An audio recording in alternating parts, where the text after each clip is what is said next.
Hello students, today we are starting our term 2 syllabus. Okay, so our chapter number 8 is electromagnetic waves. तो इस chapter में हम electromagnetic waves जो आपके radiations होते हैं उनके बारे में डिस्कस करेंगे. ओके, तो इलेक्ट्रोमैग्नेटिक वेव्स क्या होती हैं आपने अभी इसके बारे में पढ़ा नहीं है. ठीक है, तो डेफिनेशन इसकी बहुत ध्यान से देखनी है आपको. The waves in which sinusoidal variations of electric field and magnetic field vectors which are mutually perpendicular to each other, also perpendicular to the direction of propagation, is known as electromagnetic wave.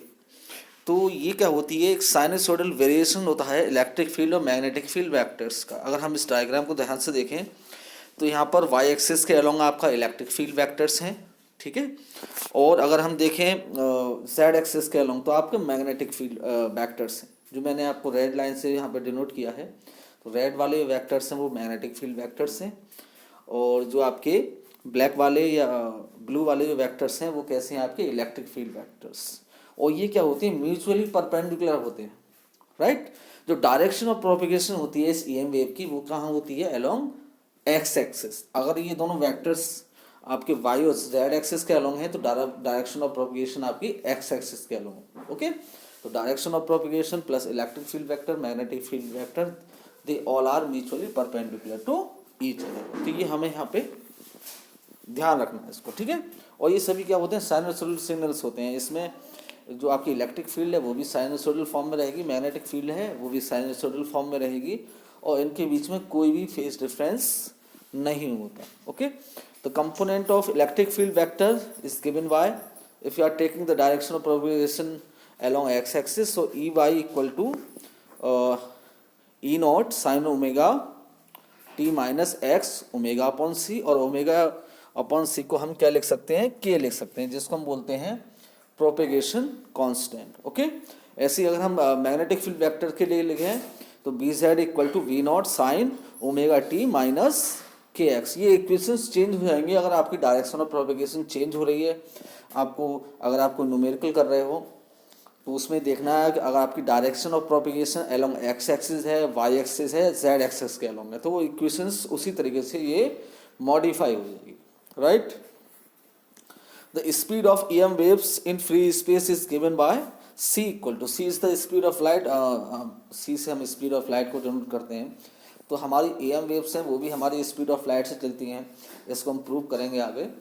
तो इसी वजह से इसको भी हम सी से denote करते हैं. That is equal to 1 upon under root omega not epsilon not.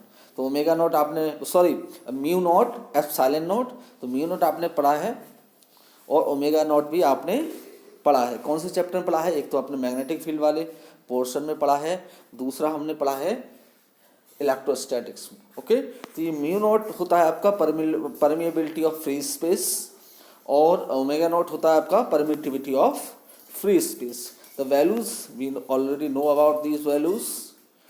तो जब वैल्यूज को हम जब यहाँ पे इस इक्वेशन आप प्लेस करोगे तो you will have your answer c equal to 3 into 10⁸ metre पर second, which is equal to speed of light.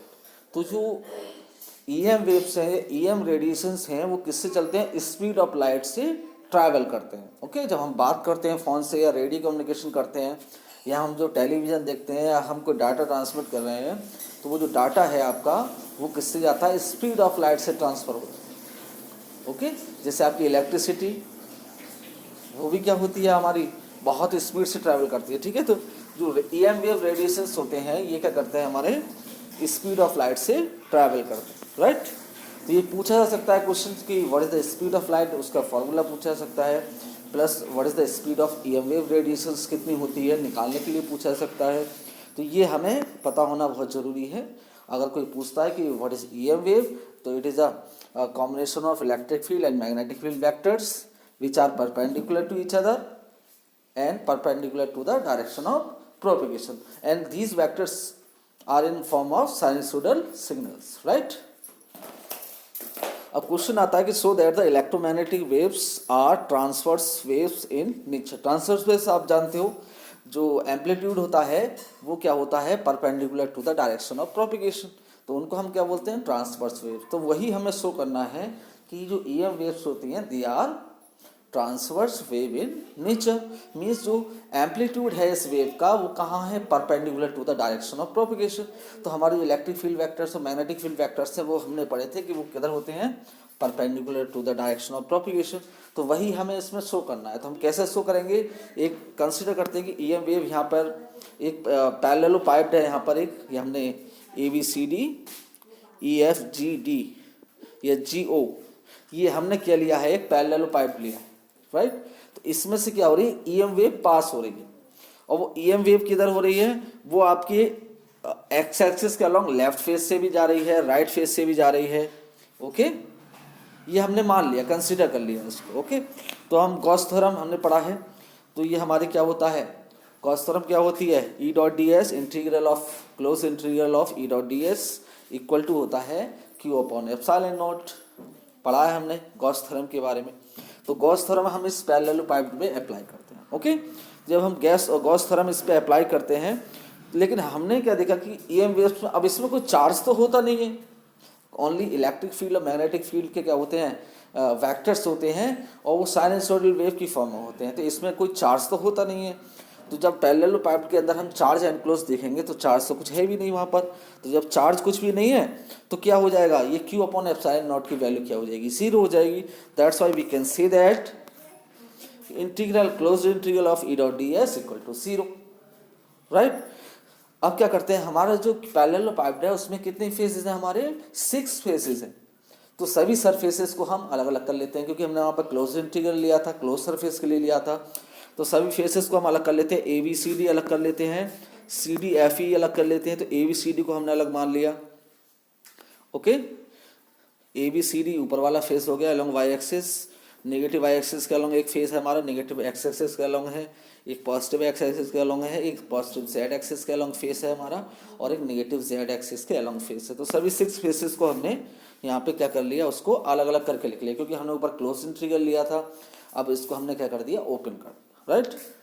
तो सभी इंटीग्रल्स को हम अलग अलग कर लेते हैं, ठीक है। इसको बोल देते हैं से दिस इज इक्वेशन नंबर 1। अब यहाँ पे एक चीज़ स्टार्ट होती है आपकी, एक चीज़ हमारे समझने वाली है। देखो, अब यहाँ पे हम कंसीडर करेंगे कि हमें प्रूव करना है कि जो मैग्नेटिक फील्ड होती है that is perpendicular to the direction of propagation, या इलेक्ट्रिक फील्ड जो होती है that is perpendicular to the direction of propagation.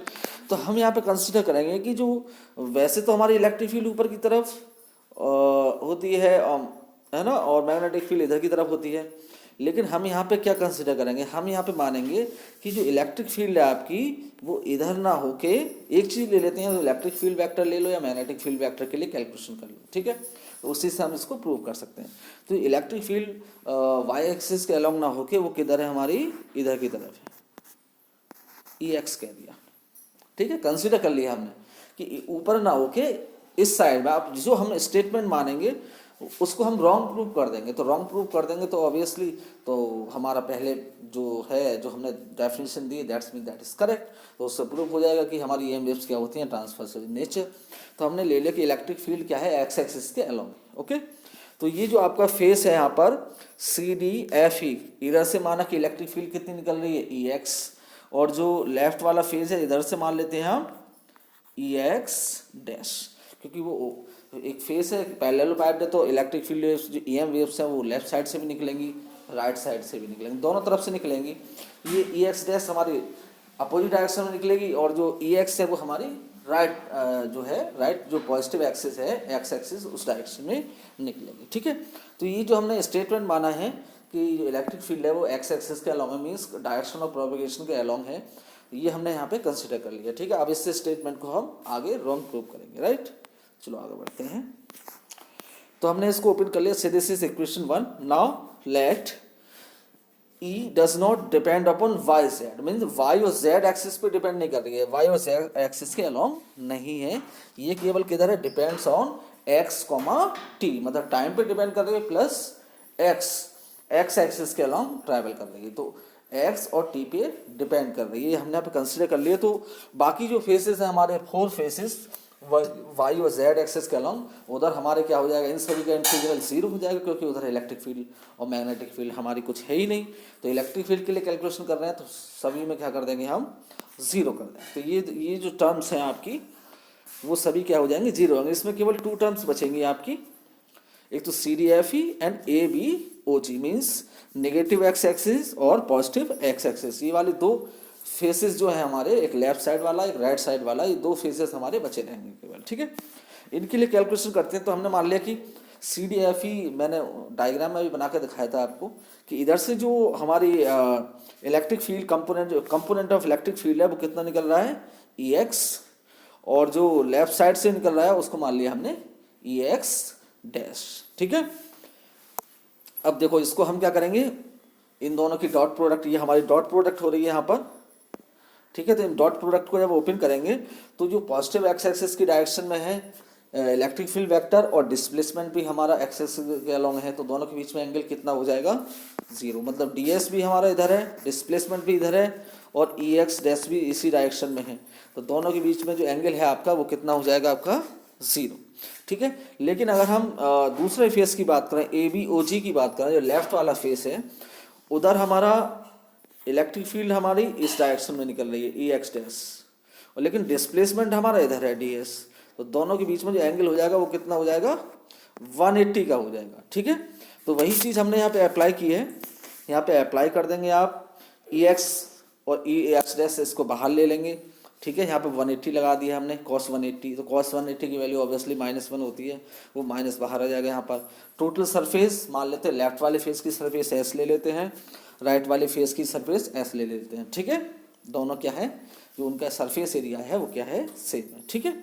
अब यहाँ से S हमने जो है वो कॉमन ले लेंगे, तो EX minus EX dash bracket के अंदर ले लेंगे इसको, इंटू S इक्वल टू 0। अब यहाँ पे 2 चीज़ आ रही है जिस इक्वेशन से, या तो S की वैल्यू 0 होगी, या तो आपकी सरफेस 0 होगी, या फिर EX minus EX dash that will be equal to 0।